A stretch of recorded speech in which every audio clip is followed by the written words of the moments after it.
Hi, I'm John Waters. It's a very nice Friday morning, and I'm here today on Inspiring Careers with Tony Wright, one of the great stalwarts of our industry. You got here okay, Tony? No dramas at all, John. Public transport at my age was sensational. So you actually went on the metro, did you? I did them all, planes, trains, automobiles, right? Yeah. So it's great to be here. Thanks for the invite. Oh, no, I'm delighted. We've known each other for years. We've always got on particularly well. Now, you're currently working with the lads at Ethan. Give me a bit of a rundown on that particular project, and then you can tell us about the little junket you went on recently with them. It certainly was one of those, John. I'm working with Ethan in the role of Chief Marketing Officer, and fundamentally that's sort of coming to an end as Ethan are looking to outsource some of their marketing operations out into Lebanon, basically, which is home ground for them. Yes. But the project has been very exciting. It's been a total rebrand. That's what we've been looking to do, reposition our managed services, reposition some of our tech sourcing. So it's been quite an exciting year and a half or so, but coming to a natural and logical conclusion. So I'll be back out in the market pretty soon. Now, as a bit of a thank you, you were telling me that the lads did give you a little bit of a junket. Let's tell our audience about that. It wasn't a little bit of a junket, John. It was a monstrous, extravagant junket, of which I was very proud to accept because, why wouldn't you? I went to the Champions League final in Munich to see PSG play Inter Milan and also got to drive Audi, their new electronic vehicle, 960 horsepower, fastest production car they've ever made on their test track. So that was magnificent. That car was so quick, John. I got car sick driving it. It was pitting us everywhere.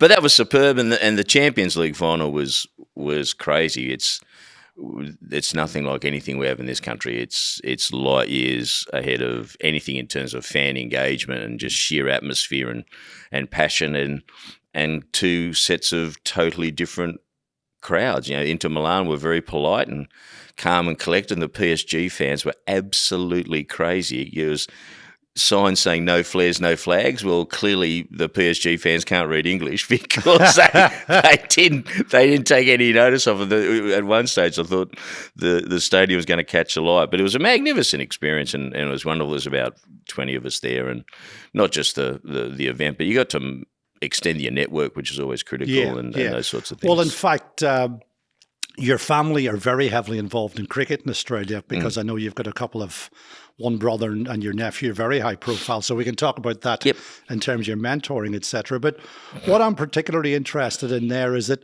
you know, with Ethan, you've done a sales and marketing director role. You've got a wonderful career as a leader across sales, marketing, GM. Do you have any preference? Oh, look, if I had a preference, it would be sales. So I love that cut and thrust, the deal chase, the close, the process, how we go about it. That's something I really enjoyed immensely. In fact, my career's sort of been bookended by two marketing gigs. I was head of marketing for Cisco in Australia and New Zealand, early 2000s, for half a dozen years or more. And then from that point to this role at Ethan, they've all been enterprise sales director role, country manager role. I was country manager at Riverbed for a while. So I enjoy that team-based environment. I think that the marketing piece, whilst it's a wonderful discipline and it's very much around messaging and communication, but I certainly miss that hunting of the deal, John. Yeah, and funny how, and I'm saying this purely as an observer because I'll be very honest and say I've never policed anybody, sadly, at Cisco. If they're listening, please give me a go. But what was that company like to work for? From the outside in, it just looked like a wonderful company. It was outstanding and outrageous simultaneously, John. It was, from a marketing standpoint, when I took over the role, I think it was about 2001, predominantly switch route, unified communications and IP telephony was sort of just burgeoning in terms of that next wave of product and development. But we had 86% market share in switching and route. Like it was a big joint getting bigger at one stage. In fact, it was the most valuable company in history. Was it? Yeah. Okay. Yeah. So share price up around the $80-$90 mark and splitting overnight. I cleverly joined just in time for it to plummet to $9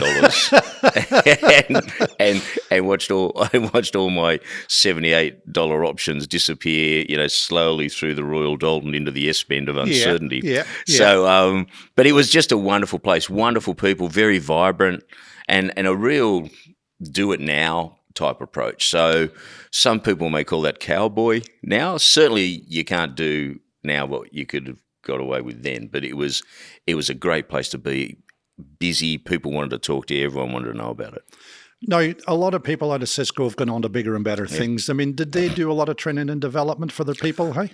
Yeah, there was quite a bit of training and development available, but the thing that Cisco gave you was really incredible street skills, very good sales skills, very good people management skills, and they transcended organisations, and Cisco was the place other organisations came to shop for humans. Yes. So it was a very high profile, very active place, very active in the industry. So there was a lot of marketing, there's a lot of events. So you drove a profile yourself. But it was certainly a place that people wanted to come to, and it was certainly a place that people wanted to get skill sets from.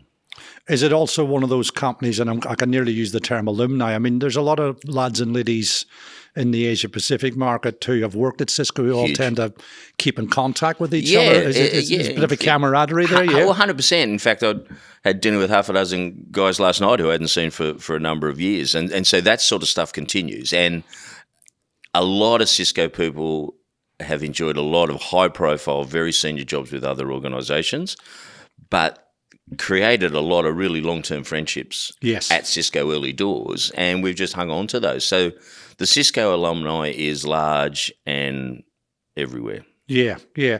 You've been a sort of senior hands-on leader.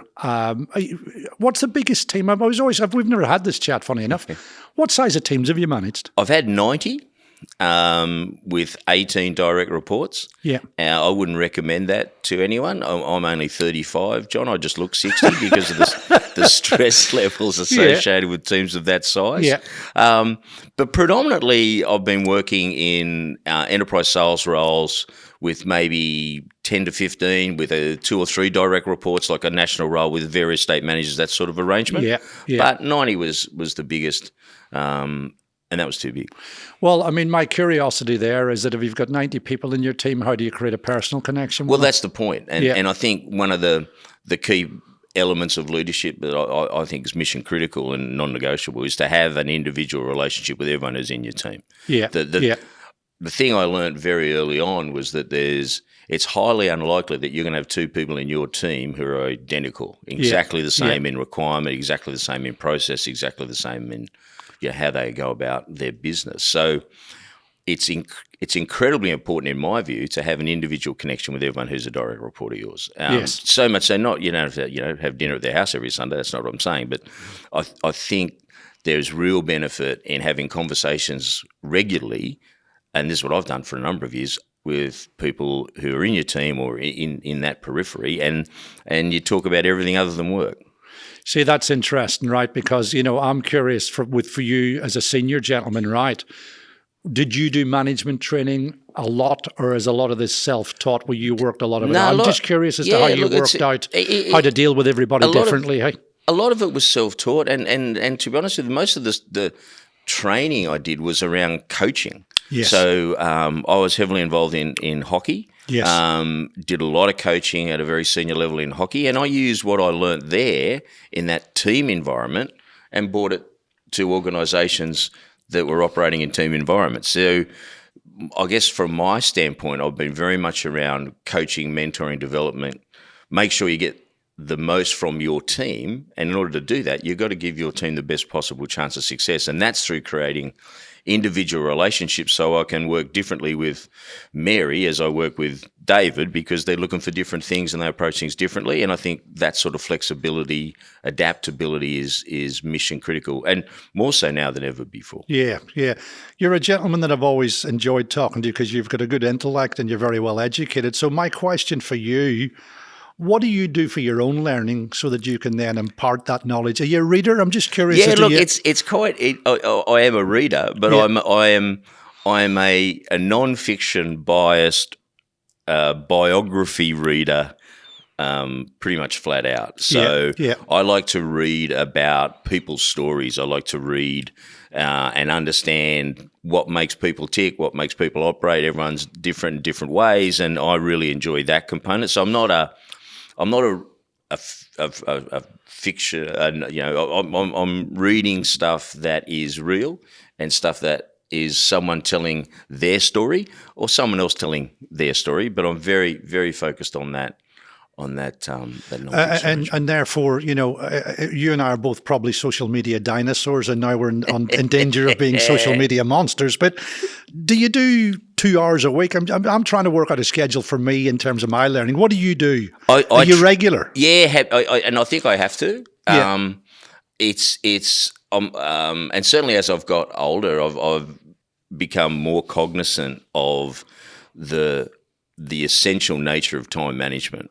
And the essential nature of putting time aside to do stuff that's important to you. Yes. So it might be, if work's all you got, then maybe that's what you do. But from my standpoint, I've got to reserve time to read, or I reserve time to paint something like your backyard, or do. Is that your thinking time? Yeah, that's my thinking time. There's nothing. I've got a couple of projects down in Chiroa. If you'd like to come down, I tell you, there's nothing more therapeutic than standing on the end of a chainsaw trying to get your thoughts in order. Yes. So, But I like to plan. And I like to make sure that time's allocated to do the things I need to do, both from a personal standpoint and otherwise.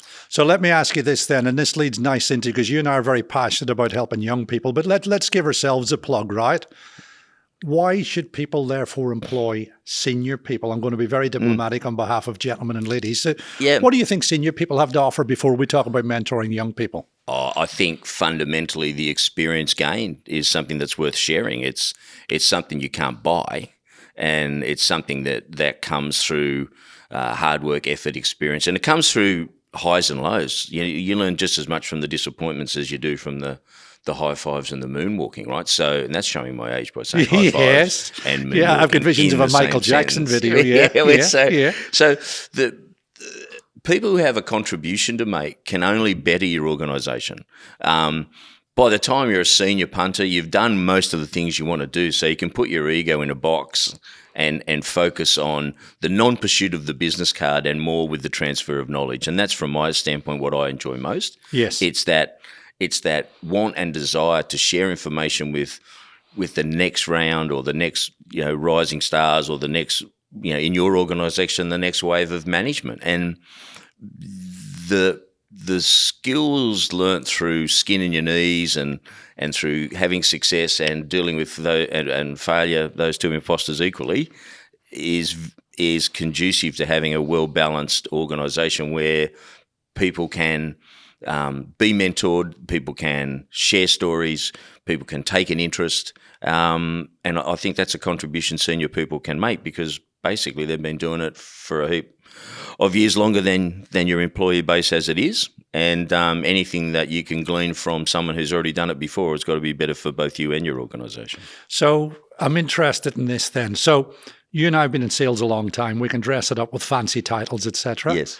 Do you think the sales game has changed in terms of the way people interact with clients? There's all sorts of methodologies 100%. Continually being developed. 100% it has, John. And I think that's, as I mentioned earlier, one of the key components of leadership in the modern era is around flexibility and agility, right? It is, when I started, it was pretty much old school, scream and yell, where's the number, flog over the head, whatever it was. And now it's nowhere near that, and rightly so.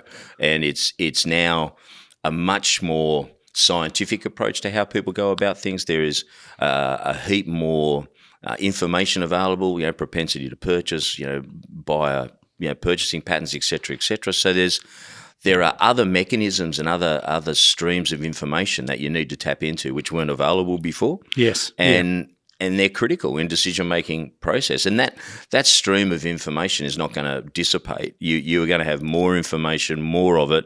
The skill set now is working out, what do I throw away and what do I keep? And what's important to me, or what's important to the organisation in driving go-to-market strategy, or in driving sales strategy, or even just driving customer engagement philosophies. they're the sorts of things that are different now because there's just way more data available. Now, this is interesting because would you find yourself as a different character at Cisco as a marketer? I did have a brief sojourn at Procter & Gamble out of uni. I'm not going to claim to be a star there. I wasn't. But perhaps, and I'm making this up as I go along, at Cisco you were educating the market because you guys were evangelists. Yeah. With Ethan, is it almost like creating a partnership with your clients because they're educated? That's what you're trying to do. And from an Ethan standpoint in particular, where a lot of the profitability in the organisations comes from managed service environments and managed service engagements. That's very much a relationship and trust-based conversation. And the critical components around messaging and marketing is that you've got to be consistent with what you say, and it has to be frequent. So you can't have long periods of nothing. It's got to be communicate, reinforce. And that's something that is more prevalent now, certainly, than it was when I started Cisco 25 years ago. Yeah. Cisco 25 years ago had a lot of money to spend. People are now much more prudent around their expenditure for marketing and other things. Yes. So budgets are very much finite. So you're looking for greater returns. There's a lot more pressure on the execution. Whereas at Cisco in the early 2000s, money wasn't a problem, and we were very good at spending it. Yeah, yeah.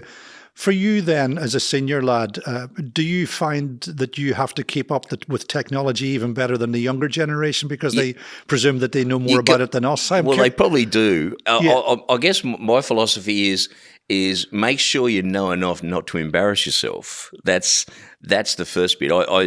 I talk to all our guys and girls and go, look, I don't profess to be an expert in this space, but I know enough to hold a conversation. I know enough to make meaningful contribution, and that's what I focus on. So I continue to try and refresh the knowledge, but I'm certainly not a technologist and have never been one of those. But do you get passionate about it? I mean, everybody's raving about AI and all that. Do you get interested in it? I've got to be honest. I'm more passionate about watching my son utilise AI for the purposes of university now. My God, if that was available, John, all those years ago. But it's from a technology standpoint, not so much passionate, but intrigued. I find it intriguing how quickly things move. Yes. And that's new. And so in terms of speed to market, in terms of adoption, Australia's always been at the forefront as an early adopter, but now things change far more rapidly than they did even 5 years ago. Yes. In fact, I can share when I started at Cisco in 2000, I finished there around 2011. The last year I was running marketing, we spent 50% of the marketing budget on platforms and mechanisms that weren't available when I started. Okay. Yeah. Rapid change. And now it's even more so. And you can't avoid AI and the like. What I'm intrigued is the applications it's going to be used for. Yes, yeah. Let's talk about all your different coaching and mentoring activities. You mentioned hockey. Give everybody a rundown on your background as a coach in hockey, and then we'll talk about cricket. I coached at an elite level for female athletes exclusively for 10 to 15 years. In Canberra predominantly. So very much into that coaching, mentoring activity. Then you do the usual dad stuff, with the under 8 whatevers right through to the under 16 whatevers. With Tom, it was cricket or rugby or AFL or all of those. Tom's my young guy. So I've been very much around that. He is a future star, isn't he, to be fair to him? Oh, look, he's a good kid. He can play. He comes from good stock. He's had not mine, like my brother and my nephew are very good cricketers. I certainly was not the best cricketer in our family, but Tom's had some really horrible injuries over the last couple of years. He's had a shoulder reco and tore a hammy off the bone and all that sort of stuff. So he's in the process to get back into it, but he is a very handy cricketer, played a lot of rep cricket as a junior. So your brother Jeff plays first class. Your nephew Daniel's a top class coach. My brother Jeff played a lot of first grade and cricket here. Played for New South Wales. Coles was in the New South Wales Shield squad for a long time, and his son, my nephew Damien, Damien Wright he's been coach of the Hobart Hurricanes. He's coached New Zealand. He's now currently coaching West Indies women. So he's been a career coach since he finished. He was in Tasmania's Team of the Century. He's won a couple of Sheffield Shield titles, and he's a genuinely good bloke with one of the world's most infectious laughs. So he's as I am probably. Yeah. So the reason I mentioned that was not to bore everybody, but what I'm curious about is that with your young lad being a potentially top class cricketer, right? Where do you draw the line between giving him advice and being his dad?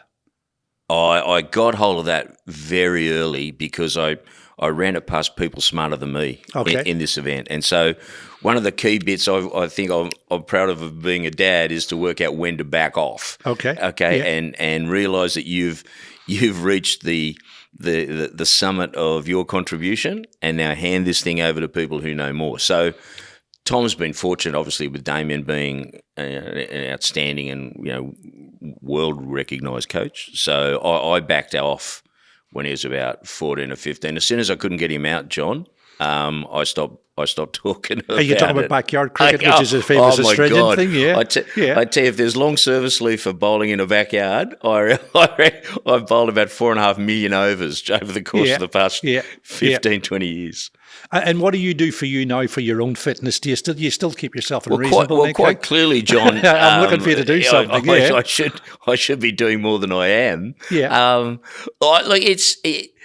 I don't make a whole lot of time to do that stuff, and that's one of the objectives that I've got since I've reached 60 is that I have to spend and donate more time. So we're fitting out the garage in terms of with some gym equipment. We're doing all that sort of thing so I can basically take control of my health and just get fitter, get stronger, and be around for longer. That's the current plan. Yeah. Just in terms of your career then going forward, I mean, let's give everybody a view of what would you like to do over the next 5 years, both professionally and also from a social perspective. I know you like getting involved in the community, etc. What would you like to do for you? Where would you like to take your career now? Yeah, look, I think from my standpoint here is I'm very keen to get back into sales leadership. Yeah. I think I've got a real contribution to make in terms of that mentoring and development campaign sort of activity. I'm very keen to get back into that. Marketing, I would certainly continue to do, but I'm more interested, more passionate around that sales-based environment and just sharing the knowledge I have with people who want to hear from it, and making sure that I can create an environment where people in any team I'm associated with have the opportunity to be the best version of themselves that they can. I sort of pride myself on the fact that I've never left an organisation in worse shape than when I got there. Yeah. So that's what I'd really like to do. I've certainly still got the fire in the belly to do that sort of thing. And from a personal standpoint, I guess the bits I'm interested in now is helping my son back to full fitness so he can get back and attack cricket. And in doing so, taking care of myself, getting myself in better shape, making sure that I'm around a bit longer. We lost my wife and Tom's mum in February. Yes. And so there's a huge focus now on making sure that I'm just in better shape than I was 12 months ago. Yeah, yeah. What about your view on, you've got a young lad that you obviously give a lot of advice to, but for young people, I mean, what advice would you give? I'm going to call them kids. Anybody under 50 is young in my book these days, right? But what advice have you got for young people who may want to join the wonderful IT industry? Oh, look, I think the only advice I give is just be you. There's way too much potential to masquerade, to try and be something you think someone else wants you to be. Yeah.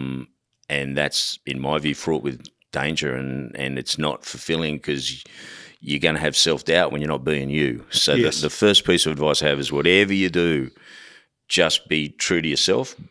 Be honest about what you want to do. And when you make a decision, never, ever give up. Doesn't matter how long it takes. If you believe in you, it'll happen.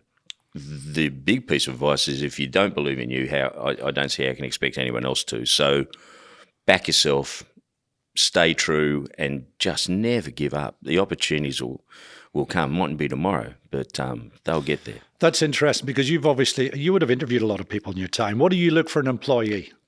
Culture, Yeah. 101. How do you check that? What sort of questions do you ask them? And that's about true to yourself conversation, John, right? Okay. So I'm more interested in a resume or a CV will get you an interview. An interview will get you hired, or it should. So it's the content of the interview. I spend more time talking to people about them than what they've done, or I can read what they've done. Yeah. I want to get an understanding about what makes them tick, what drives them, why are they here, why would you want to come and work here? Those sorts of questions.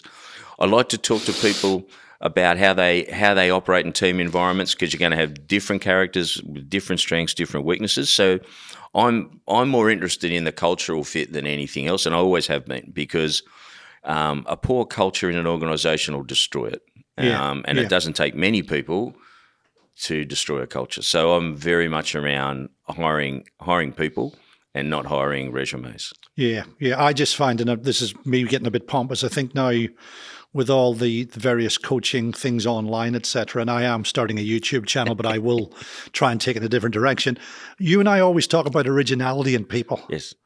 Because, if everybody wants people to do the same thing, they're not original, are they? 100%. And you, like, what's you've had a great career. What are you proudest of up to this point? And your best moment's obviously ahead of you, right? Yeah, well, I'd like to think so. I guess the things I'm proudest of is just the sheer number of people who I've touched through work who have gone on to bigger, better things. That might be senior roles within large organisations, or it might be driving their own business, or starting their own thing, or just that level of determination and success. So they're the things I'm proudest of. I think I've had an influence over a lot of people over a lot of years that have helped them be better at what they want to do, and hopefully help them be better people as well. I guess one thing I'm proud of is that I remember I was head of enterprise sales at Symantec for some time, and we had 7 salespeople in Australia, and we were recognised as the number 1 enterprise sales team in the world, and all 7 salespeople went to club. Yeah. Now, that only happened once in my 25-year career, but it was an outstanding feeling that your whole team is enjoying. At the time, it was a Mediterranean cruise at Symantec. They knew how to spend it as well, John. Yeah. And it was just lovely to see everyone there. People, our people, their partners, and that was a special moment. Happened to me once, never happened again. Now, on that, was that a case that you just, you're a good leader, but did you have a good talented group, and was there a great sense of camaraderie? We had. Why did that happen? Yeah, we had a good talented group, and it was interesting because it was just after the Veritas split from Symantec, which was one of the world's most bitter divorces corporately, and there was a view that Veritas had taken all the clever people, and Symantec were left with the rest. And what we did was we didn't change the squad once. We didn't hire anyone else. We didn't fire anyone. We got the team together, and we spoke about self-belief, and we spoke about determination, and when we spoke about focus and energy. Yes. And we just had 8 people who just bought in. And as a coach in any environment, once your team buys into the methodology, you're going to have a successful team. And that's what we did. So we were really clear in our communication as to what we're trying to do. We didn't have complex plans about how we go about it. We were very focused on individual performance in terms of what we needed to do to get better. And everyone had their own little programs and their own nuances as to how they wanted to go about it.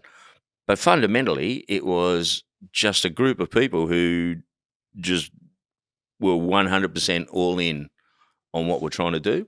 And they're incredibly successful in doing it. Let me ask you this, to be fair to you. I mean, at the start of the year, you must have had a couple of lads there that you were worried about, or ladies. And also, were there a couple of people off their number at any stage? Sure. So to get the 8th person on the line, it was a bluebirdish type activity at the end, right? So you're going to have anyone saying to you, I didn't have any luck in running, is not telling you the truth. There's always an element of luck in sales, but what I find is that the closer to the customer you are, the luckier you tend to get. And so the relationship component was something we really forged hard, and certainly during the course of the year, we'd forge relationships to such an extent that you can ask for a favor. Yes, and that was critical in that success. So no, it wasn't we had the world's best 8. What we did have was 8 people who believed that they could make a contribution and backed themselves to do so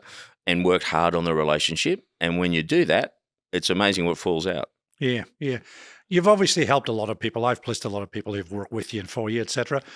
What do you think people would say about you that have come into contact with you in the IT game in terms of you as an influencer guy to help? Yeah. What do you think they would say about you? I think what I'd like to think they'd say is that I'm fiercely loyal, and I am empathetic, and I am interested in the human.